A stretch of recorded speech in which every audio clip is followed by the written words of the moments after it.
So, this is our second module of organizational behavior, unit number 2 or module number 2, diversity in organization and motivation.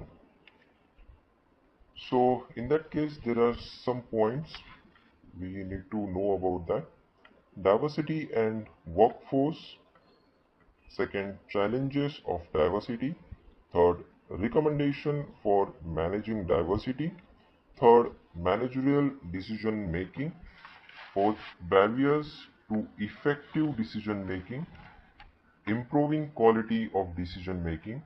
Work motivation for performance. Process theory for motivation. Performance appraisal and rewards. So we are going to learn all these things topic. So in that case, first one, which is diversity and workforce.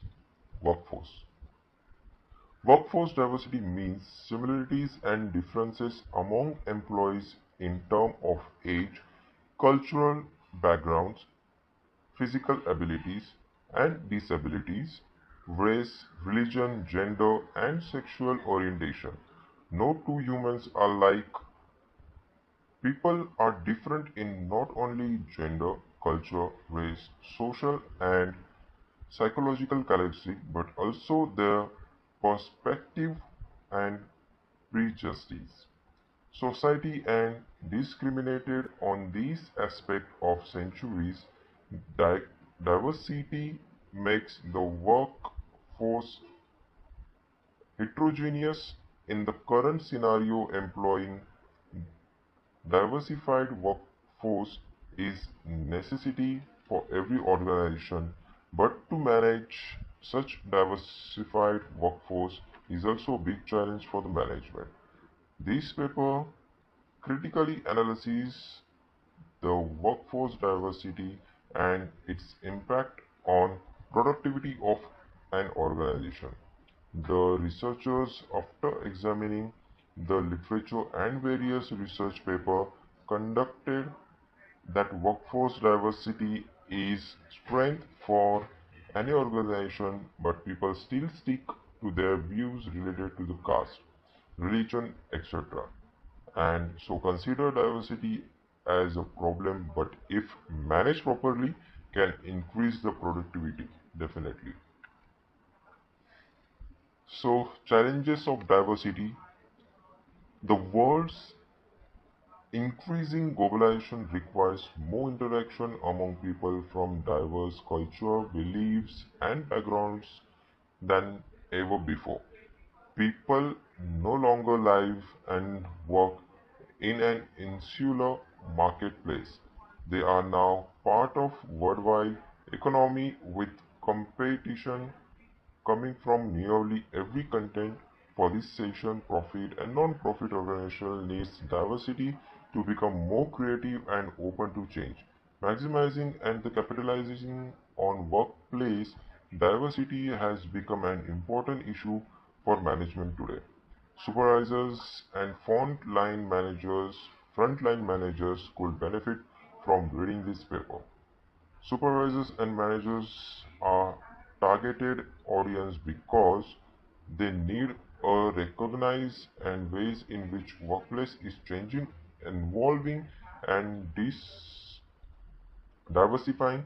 Since managing diversity remains a significant organizational challenge, managers must learn the managerial skill needed in a multicultural work environment. Supervisors and managers must be prepared to teach themselves and others within the organization to value multicultural differences in both associates and customer so that everyone is treated with dignity. This paper is designed to managers to effectively manage a diverse workforce population. It provides a general definition for the diversity, discuss the benefits of diversity in workplace, the challenges managing a diverse workplace, and the present effective strategies for managing diverse workforce. Diversity defined is generally defined as acknowledging, understanding, accepting, valuing, and celebrating differences among people with respect to age, class, ethnicity, gender, physical and mental ability, race, sexual orientation, spiritual practice, and public assistance status. Diversity issues are now considered important and projected to become even more important in the future due to increasing differences in the US population. Companies need to focus on diversity and look for ways to become totally inclusive. Organizational behavior diversity has the potential of yielding greater productivity and the competitive advantages. Demographic change, like women in the workplace, organizational restricting and the equal opportunity legislation will require organizations to review their management practices and develop new creative approaches to managing people. Changes will increase work performance and customer service. Highly structured interviews consist of the following 15 characteristics.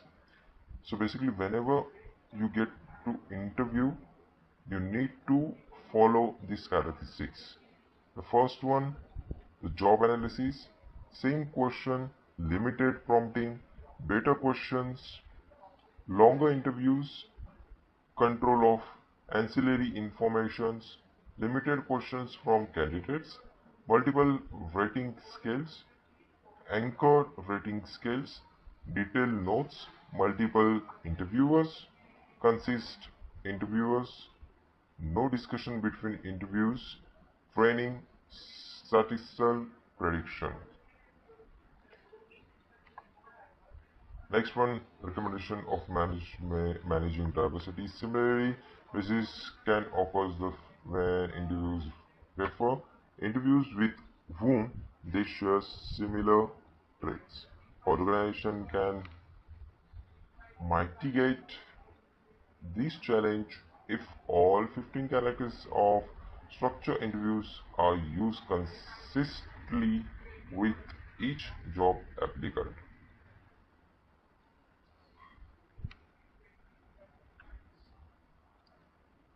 Recently, diversity training has evolved to focus on building culture,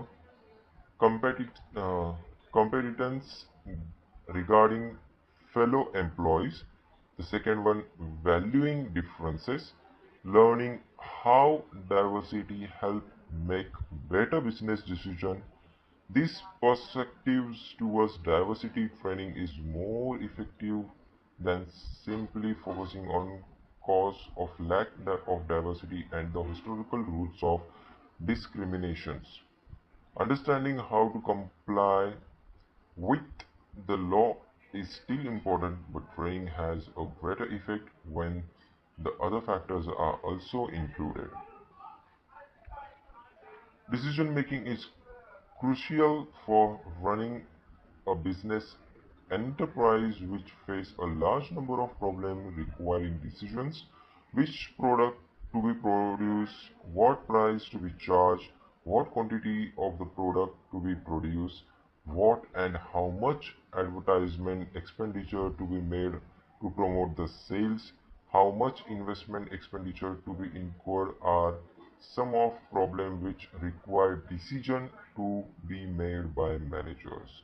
The 5 steps involved in managerial decision making process are explained below. The first one, establishing the objectives. The second one, defining the problems. Third one, identifying possible alternative solution, that is alternative course of action. Evaluating alternative course of action. Implementing of decision. So these are the 5 steps which is involved in manager to make a good decision process.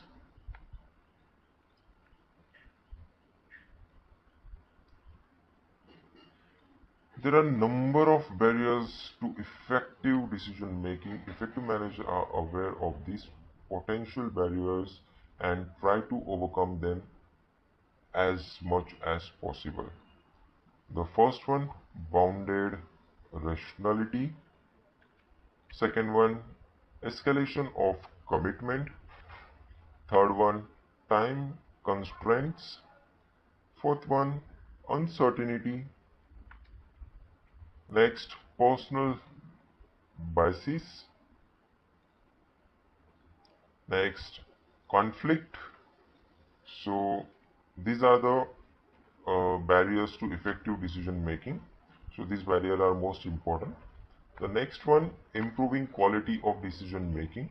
The managers spend a lot of time making decisions big and small, and we cannot be right at all the time. But what we do want is to be able to make a better decision every time. But how do we improve decision making? We first need to know what good look likes. The taste of good decision cannot be the outcome. If if it were, we would never know if decision is a good one until too late, and that could easily lead to decision making paralysis. Instead, consider a decision to be good if the right person took it with proper assessment of the best available evidence, following a sound process. The plenty to get our teeth into there. So let's look at some specific advice to strengthen your decision making process and make a better decision. So in that case, first, the entertain doubts. Next one, give yourself option. So basically any option, whatever you want to say. The next, argue it out. So if you ask me, don't argue, make a solution on it. Understand the context to your decision.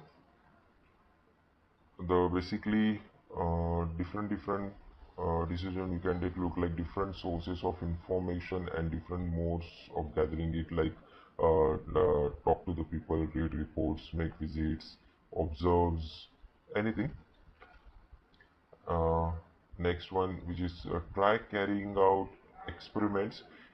Experiments is the most important factor. Because of the experiment we comes to know what is the best, what is the worst. So that is most important thing. And the next one, uh, bring in outsiders. So when you're making your decision making, you can bring outsiders into your decision making, but there is a both the side or effect. You will get a good decision, or maybe there is a chances of a bad decision making. But yes, you can take a option of that. The next one, listening is a better for decision making than talking. Again, this is a again good thing. Whatever the people saying, you need to listen properly. I'm saying listening is the best option to make a decision. Next topic, which is called as a work motivation for the performance. I'm saying the work performance is depends on in the following factor. First one, make expectations clear. The whatever expectation of your employees, just make it clear. Second one, provide continuous feedback. Third one, correct privately, praise publicly. It depends on a situation. Believes in your employee. Yes, that is your asset, so you have to trust on them. Make rewards of achievable. Again, if employees achieve his goal or her goal, just make them rewards, because again that is for the company profit. Let people know what they are fighting for. So these are the some topics which includes the work motivation for the performance. The process of theories of motivations. There are four major process of theories. The first one, operant conditioning. Second one, equity. Third one, which is goal. And fourth one, expectancy.